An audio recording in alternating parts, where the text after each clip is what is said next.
নমস্কার বন্ধুরা, আমার খাই খাই বাই চ্যানেলে সবাইকে স্বাগত জানাই। আজকে আমি একটা রেস্টুরেন্ট স্টাইল রেসিপি নিয়ে এসেছি। আজ আমি বানাবো পনির লাবাবদার। তোমরা কত সহজেই ঘরে রেস্টুরেন্ট স্টাইলের মতন পনির লাবাবদার করতে পারবে, খুব সহজেই ঘরোয়াভাবে। অথচ থাকবে রেস্টুরেন্টের মতন স্টাইল, টেক্সচার, কালার, টেস্ট সব অ্যাকুরেট, একদম হুবহু ওরকম মতন। তো প্রথমে আমি 200 গ্রামের মতন পনিরটাকে নিয়ে ছোটো ছোটো করে কিউব করে কেটে নিয়েছি। তারপরে ওটাতে আমি একটু নুন আর একটু চিনি দিয়ে ভালো মতন ম্যারিনেট করে রেখে দিয়েছি। তারপরে কড়াইতে 1 চামচ বাটার দিয়ে এবার পনিরগুলোকে হালকা একটু টস করে নেব। খুব একটা ভাজা ভাজা করা দরকার নেই, কালার আসারও দরকার নেই, একটু মোটামুটি টস করে নিয়ে নামিয়ে দেবো। এই পনিরটাতে কখনোই তোমরা হলুদ দিয়ে ম্যারিনেট করবে না। যদি হলুদ দিয়ে দাও না, তো রান্নাটা করার পর পনির লাবাবদারের পুরো রান্নাটা করার পর যে একটা পনিরের কালার আসে, একটা মানে পুরো মশলাটার সাথে মিশে, সেই কালারটা কিন্তু তোমরা পাবে না রেস্টুরেন্টের মতন। তো এটাতে হলুদ কখনোই তোমরা দেবে না। আর এই রান্নাটা পুরোটাই হবে বাটারে যদি করো, তবেই কিন্তু তোমরা ওই রকম পুরো সেম একদম টেস্টটা পাবে। তারপরে আমার ভেজে তুলে নিয়েছি। তারপরে কড়াইতে আমি আবার 2 থেকে 3 টেবিল চামচের মতো রিফাইন্ড অয়েল দিয়েছি। কারণ কি, এখন আমি এই লাবাবদারের আসল যে মশলাটা, যার জন্য এত সুন্দর খেতে লাগে, সেই মশলাটা এবার আমি করে নেব। প্রথমে আমি একটা বড় সাইজের একটা পেঁয়াজ দিয়েছি, আর 6-7টা রসুনের কোয়া, 2টো কাঁচা লঙ্কা, আর 2টো মিডিয়াম সাইজের টমেটো, আর দিয়েছি 3টে এলাচ, আর 2টো লং, আর একটা ছোট দারচিনি টুকরো দিয়ে খুব ভালো মতন এবার মশলাটাকে আমি একটু ভাজা ভাজা করে ফ্রাই করে নেব। খুব ভালো মতন ফ্রাই করে নিতে হবে, যতক্ষণ না টমেটোটা মোটামুটি একটু গলে নরম হয়ে যায়, ততক্ষণ একটু মশলাটা খুব ভালো মতন আমি একটু ফ্রাই করে নেব। তাহলে মশলার যে কাঁচা গন্ধটা সেটা চলে যায়। তারপরে আমি ওটার মধ্যে 1 মুঠি মতন কাজু বাদাম দিয়ে দিয়েছি। কাজু বাদাম দিয়ে এবার সবগুলোকে একটু ভালো মতন আমি এবার একটু নাড়িয়ে নেব, যাতে কাজু বাদামগুলো একটু মোটামুটি ফ্রাই হয়ে যায়। তারপরে খুব ভালো মতন একটু নাড়াচাড়া করে যতক্ষণ না মশলাটা একটু ভালো মতন হয়ে আসছে কালার, ততক্ষণ আমি একটু মশলাটা ভালো মতো নাড়াচাড়া করে নিচ্ছি। তারপরে দেখো, এইভাবে আমি ঠান্ডা করে নিয়ে মশলাটাকে নামিয়ে দিলাম। এবার মশলাটা একটু ঠান্ডা হতে দিলাম। তারপরে কড়াইতে আমি আবার একটু বাটার অ্যাড করলাম। বাটার অ্যাড করে নিয়ে আমি এর মধ্যে দিলাম একটু পেঁয়াজ কুচি দিয়ে একটু পেঁয়াজটাকে একটু লাল লাল করে ভেজে নেব। লাল লাল করে একটু ভেজে নেওয়ার পরে যতক্ষণ না পেঁয়াজটা একটু কাঁচ হচ্ছে বা কালার করছে, ততক্ষণ অবধি আমি পেঁয়াজটা একটু মোটামুটি সময় ধরে একটু ভেজে নেব। দেখো, মোটামুটি পেঁয়াজের কালার চলে এসছে, অর্ধেক মতন পেঁয়াজটা ভাজা ভাজা হয়ে এসছে। আর একটু ভেজে নিলেই মোটামুটি আমার পেঁয়াজ ভাজা হয়ে যাবে। পেঁয়াজ ভেজে গেলে এর মধ্যে আমি 2টো টমেটো ছোটো ছোটো ছাড়িয়ে, একটা 2টো টমেটো আমি ছাড়িয়ে তার মধ্যে মাঝখানে থেকে দিয়ে দিয়েছি।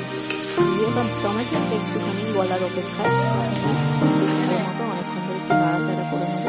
নাড়াচাড়া করে নিয়ে যে পেস্টটা আমি বানিয়েছিলাম, ঠান্ডা করে পেস্ট করে নিয়েছিলাম, ওই যে মশলাটা সবগুলো দিয়ে সেই পেস্টটা এবার দিয়ে খুব ভালো মতন এবার একটু কষতে হবে। এই টাইমটা যত ভালো করে কষবে, তত সুন্দর কালার আসবে, তত সুন্দর টেস্টও বেশি ভালো করে বাড়বে। তো ভালো মতন আমি মশলাটা দেখো কষছি, মাঝারি আছে, হালকা হালকা তেল ছাড়তেও শুরু করে দিয়েছে। তো যতক্ষণ না মশলার কাঁচা গন্ধটা বেরোয়, ততক্ষণ আমি কষে যাচ্ছিলাম। তার মধ্যে আমি মাঝখানে একটু নুন দিয়ে দিলাম। নুন দিয়ে আর একটু দেবো আমি একটু কাশ্মীরি রেড চিলি পাউডার, আর দেবো অল্প একটু হলুদ গুঁড়ো দিয়ে খুব ভালো মতন মশলাগুলোকে ভালো মতন একটু কষাবো। খুব ভালো মতন কষতে হবে। কষতে কষতে একদম তেল ছেড়ে আসবে, কড়াই থেকে উঠে আসবে, এই অবস্থা অবধি মশলাগুলো কষিয়ে আসবে। আর যত কষবে তত সুন্দর কালার পাবে, মানে একদম রেস্টুরেন্টের মতন কালারটা আসবে। আর এত সুন্দর গন্ধ বেরিয়েছিল মশলাটার, মানে এখনই আমার জিভে ভাবতে গেলে দেখে জল চলে আসছে। খুব সুন্দরভাবে আমি এটাকে কষে নিলাম। দেখো, একটু জল দিয়ে মাঝে মাঝে একটু জল দিলাম, জল দিয়ে কত সুন্দরভাবে মশলাটা এখনই দেখো কত সুন্দর লাগছে দেখতে। খুব সুন্দর মশলার কালারটা এসছে। এইভাবে তোমরা একটু মশলাগুলো দিয়ে দিয়ে একটু কষে নেবে।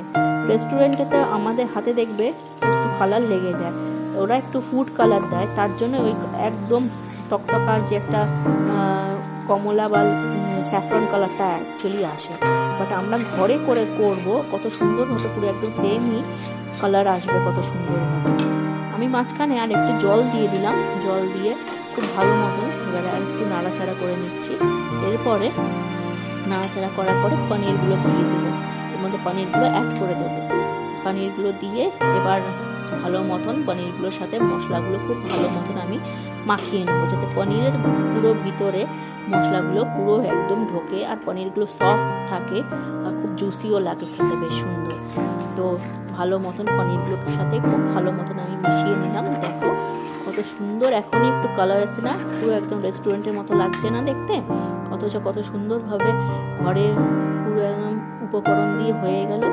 আবার একটু নুন মিশিয়ে নিলাম, নুন মিশিয়ে দিয়ে নুন আর একটু চিনি, এটাতে কিন্তু কোনো চিনি যাবে না বন্ধুরা, এটাতে কিন্তু সবচেয়ে ইম্পর্টেন্ট কথা, এটার মধ্যে কিন্তু কোনো চিনি যাওয়া চলবে না, এটার মধ্যে মধু দিতে হবে। মধু দিলেই সেই একটা গ্লসি কালারটা সেটা আসবে, চিনি দিলে কিন্তু ওই গ্লসি কালারটা আসবে না। তো এটার মধ্যে 1 থেকে 2-3 টেবিল চামচের মতন, যতটা মিষ্টি যেরকম মিষ্টি পছন্দ করো সেই অনুযায়ী তোমরা একটু মধু দিয়ে দেবে। মধু দেওয়ার পরে এরপরে খুব জিনিসটা খুব ভালো মতন মেশাবে। দেখো কত সুন্দর মধু দেওয়ার পরে কালারটা কত সুন্দর গ্লসি এসছে। চিনি দিলে পরে কিন্তু ওই জিনিসটা আসতো না। তো এর মধ্যে কখনই তোমরা এই রান্নাটার মধ্যে চিনি অ্যাড করা যাবে না। এরপরে আমি ওর উপরে কুচনো একটু ধনে পাতা ছুটিয়ে দিলাম। এই ধনে পাতার স্বাদটা মানে রান্নাটাকে আরও দ্বিগুণ মাত্রায় বাড়িয়ে দেয়, খুব সুন্দর লাগে খেতে। তো ভালো মতন ধনে পাতা দিয়ে খুব ভালো মতন এবার একটু মিশিয়ে নিচ্ছি সবগুলোকে। এরপরে তো রান্না হয়েই গেছে মোটামুটি আমার, আর কিছুই এর মধ্যে দেওয়ার নেই, শুধু লাস্টে আমি এর উপরে একটু ফ্রেশ ক্রিম দিয়ে গার্নিশ করব। এরপরে দেখো আমরা একটু ফ্রেশ ক্রিম দিয়ে দিলাম। তোমাদের যাদের ফ্রেশ ক্রিম ইউজ করতে না চাও তোমরা অ্যাভয়েড স্কিপ করতেই পারো, বাট এইটাতে ফ্রেশ ক্রিম দিলে খুব সুন্দর লাগে খেতে। আর যাদের কাছে ফ্রেশ ক্রিম নেই না তারা কি করবে, যে দুধ যদি রাখো তোমরা ঘরে, দুধটা ভালো করে জাল দিয়ে যে তোমরা ফ্রিজে রাখো, সেই ফ্রিজ থেকে বের করে দেখবে একটা উপরে মাঠার মতো তৈরি হয়েছে, ওটা চামচ দিয়ে উঠিয়ে নিলেই পুরো সেম ফ্রেশ ক্রিমের মতোই একদম লাগবে। দেখো আমার পনির লাবাবটা রেডি হয়ে গেছে, আমি একটা বাটিতে নামিয়ে নিয়েছি সার্ভিং বলে। এর উপর দিয়ে আমি আরেকটু ফ্রেশ ক্রিম দিয়ে গার্নিশ করে এবার এটাকে প্রেজেন্ট করব। কত সুন্দর একটা রুটি, পরোটা, লুচি যাই দিয়ে খাও না কোনো হেভি লাগবে, খুব সুন্দর। তন্দুরি রুটি দিয়ে তো আরোই ভালো লাগবে। উপরতে একটা ধনে পাতা দিয়ে আমি এটাকে গার্নিশ করলাম। দেখে কি মনে হচ্ছে তোমাদের? পুরো রেস্টুরেন্টের মতো লাগছে না? রেস্টুরেন্টে কত ঝামেলা ছাড়াই ঘরে কত সুন্দর হয়ে গেল। কেমন লাগলো তোমরা অবশ্যই আমাকে জানাও।